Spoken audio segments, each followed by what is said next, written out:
సాయిరాం. బాబా భక్తులందరికీ కూడా నమస్కారం అండి. అందరూ కూడా సుఖంగా సంతోషంగా ఎప్పుడూ కూడా ఆనందంగా ఉండాలి అని చెప్పి ఆ బాబాగారి తరపున నేను కూడా మనస్ఫూర్తిగా కోరుకుంటున్నాను. ఈరోజు బాబాగారు అందించే సందేశం ఏంటి అంటే కనుక, నా వైపు చూడు బిడ్డ, నీ జీవితంలో మరొక 48 గంటల్లో అద్భుతం జరగబోతోంది. వదిలితే మాత్రం నిజంగా బాధపడతావమ్మా అని చెప్పి ఏదో తెలియని సందేశంతో బాబాగారు మన ముందుకు వచ్చారండి. మరి బాబాగారు ఏ సందేశం అందించినా కూడా అది మన మంచి కోసమే, మన భవిష్యత్తు కోసమే అని చెప్పి మనకు తెలిసిన విషయమే కదా. వీడియోలోకి వెళ్ళే ముందు చాలామంది కూడా చెప్పుకోలేనటువంటి సమస్యలతోటి సతమతమైపోతూ వాటిని ఎలా తీర్చుకోవాలో తెలియక ఇబ్బంది పడిపోతూ ఉంటున్నారు. అటువంటి వారి కోసం శ్రీ షిరిడి సాయిబాబా ఆశీస్సులతో జ్యోతిష్యం చెప్పబడును గురూజీ శివరామరాజు గారు. Phone number 995994225552. మీరు ఇప్పటి వరకు ఎన్నో చోట్ల జ్యోతిష్యం చెప్పించుకొని విసిగిపోయి ఉంటే ఒకే ఒక్కసారి స్క్రీన్ మీద కనిపిస్తున్నటువంటి గురువు గారి నెంబర్కి కాంటాక్ట్ అవ్వండి. ప్రేమ, పెళ్లి, ఉద్యోగం, రాజకీయం, సంతానం లేక ఇబ్బంది పడుతున్నా, భార్యాభర్తల మధ్య గొడవలున్నా, అప్పుల సమస్యలున్నా, శత్రువుల సమస్యలున్నా, మనశ్శాంతి లేకపోయినా, ఇంట్లో ఎటువంటి గొడవలు జరుగుతున్నా కానీ మీకు మీ సమస్య ఏంటో గురువుగారికి చెప్తే గురువుగారు మీకు రోజులలోనే పరిష్కరిస్తారు. భార్యాభర్తల మధ్య వశీకరణ, స్త్రీ మరియు పురుషుల మధ్య వశీకరణ 100% జరపబడును. ఎటువంటి సంతాన సమస్యలకైనా కానీ గురువుగారి దగ్గర చక్కటి పరిష్కారం దొరుకుతుంది. మాకున్నటువంటి ఎన్నో రకాలైన సమస్యలను గురువుగారు రోజులలోనే పరిష్కరించారండి. అలాగే మీ జీవితాల్లో కూడా సంతోషాలు, ఆనందాలు, అదృష్టాలు రావాలి అంటే, మీ కష్టాలు తీర్చుకోవాలి అంటే చివరి ప్రయత్నం అనుకోనైనా కానీ గురువుగారి నెంబర్కి కాంటాక్ట్ అవ్వండి. సమస్యల నుంచి బయటపడి ఆనందంగా జీవితంలో ముందడుగు వేయండి. ఇక ఆలస్యం చేయకుండా మనం బాబాగారి యొక్క సందేశం తెలుసుకుందాం.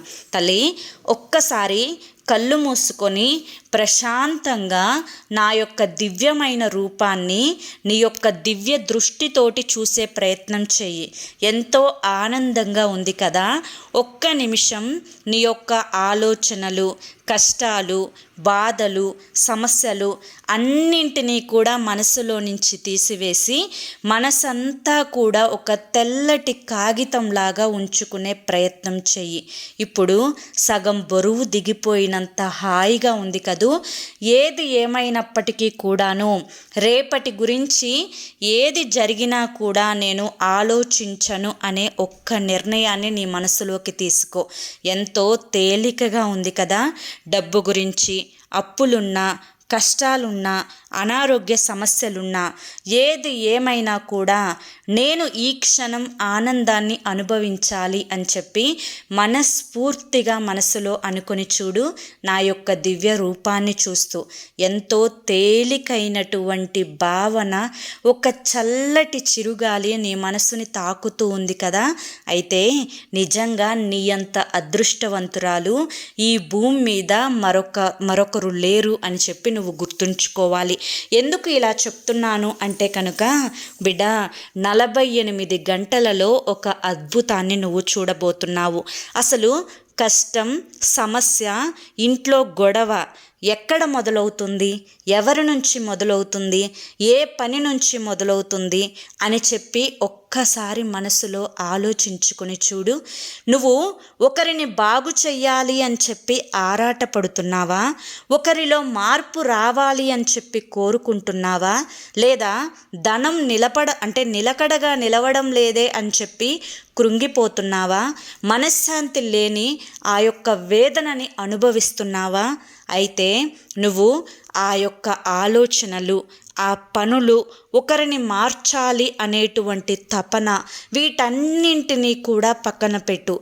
ఈ జీవితంలో నీ శరీరాన్ని మించినటువంటి ఆస్తి మరొకటి లేదు అనే వాస్తవాన్ని గ్రహించు. ఇక్కడ ఎవ్వరు ఎంత సంపాదించినా కానీ వారి యొక్క కడుపుకి పట్టిన పిడికెడు అన్నాన్ని మాత్రమే తింటారు. అలాగే వారు ఆరోగ్యంగా ఉంటేనే కోట్ల ధనంతో సమానం. అంబానీకి ఎన్ని కోట్లు ఉంటేనే అతని కొడుక్కి ఆరోగ్యం బాలేదు అని చెప్పి ఆ దిగులు అనేది అతన్ని సంతోషంగా ఉండనివ్వదు. అలాగే బిడ్డ, ఆరోగ్యమే మహాభాగ్యం అన్న విషయాన్ని గుర్తుంచు.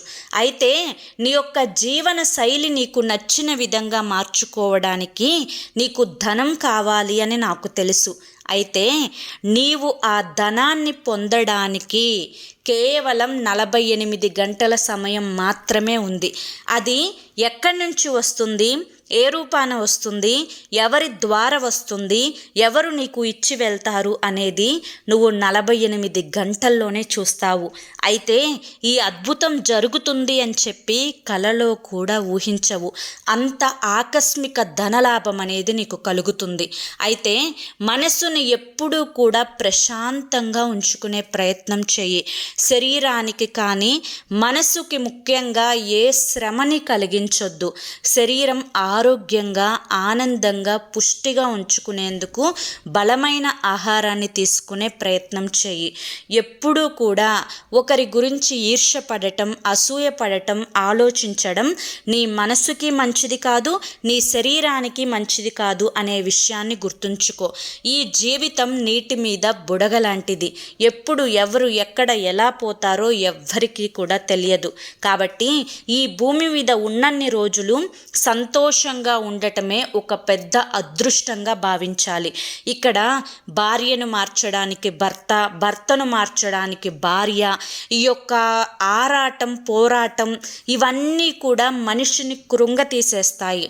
కొద్ది కాలానికి నువ్వు వెనక్కి తిరిగి చూసుకుంటే నువ్వు సంతోషంగా గడిపిన క్షణాలు, ఆనందంగా గడిపిన క్షణాలు ఏవి కూడా నీ జీవితంలో ఉండవు. కాబట్టి ఏవి కోల్పోక ముందలే అన్నీ తెలుసుకునే ప్రయత్నం చేయి. అంతా నీ మంచి కోసమే చెప్తున్నాను బిడ్డ. ఎప్పుడూ కూడా ఒకరి గురించి ఆలోచించేటప్పుడు నీకంటే దిగువ స్థాయిలో ఉన్న వారి గురించి ఆలోచించు. నీకంటే ఎక్కువ స్థాయిలో ఉండే వారి గురించి ఆలోచించి మనసుని పాడు చేసుకోవద్దు. ఇక్కడ రేయింబగళ్ళు చాకిరీ చేసిన కటిక నేల మీద పడుకున్న హాయిగా నిద్రపోయిన వాడే ధనవంతుడు. ఇక్కడ ఏసీ రూముల్లో పట్టు పొరుపుల మీద పడుకున్న కంటి మీద కునుకు లేనివాడు అదృష్టవంతుడి కాదు. నిజమైన పేదవాడు అంటే డబ్బు లేనివాడు కాదు తల్లి, ఆరోగ్యం లేనివాడు, మనశ్శాంతి లేనివాడు, ఆనందం లేనివాడు. మరి నీ జీవితంలో 48 గంటల్లో వచ్చే అదృష్టాన్ని నువ్వు చేజెక్కించుకోవడానికి ఏమరపాటుగా ఉండకు. నువ్వు ఎక్కడికక్కడ అలర్ట్గా ఉండే ప్రయత్నం చేయి. ఏది జరిగినా నీ మంచికే తల్లి అని చెప్పి ఈరోజు బాబాగారు మనకి చాలా చక్కటి సందేశాన్ని అందించారండి. మరి ఈ సందేశంలో ఉండే ఆంతర్యం మీ అందరికీ కూడా నచ్చింది, అర్థమైంది అని చెప్పి అనుకుంటున్నాను.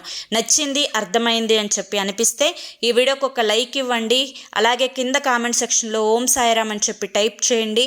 మొదటిసారి మన ఛానల్లోకి వస్తే సబ్స్క్రైబ్ చేసుకుని సపోర్ట్ చేయండి. మరి కొంతమంది బాబా భక్తులకు వీడియోని షేర్ చేయండి.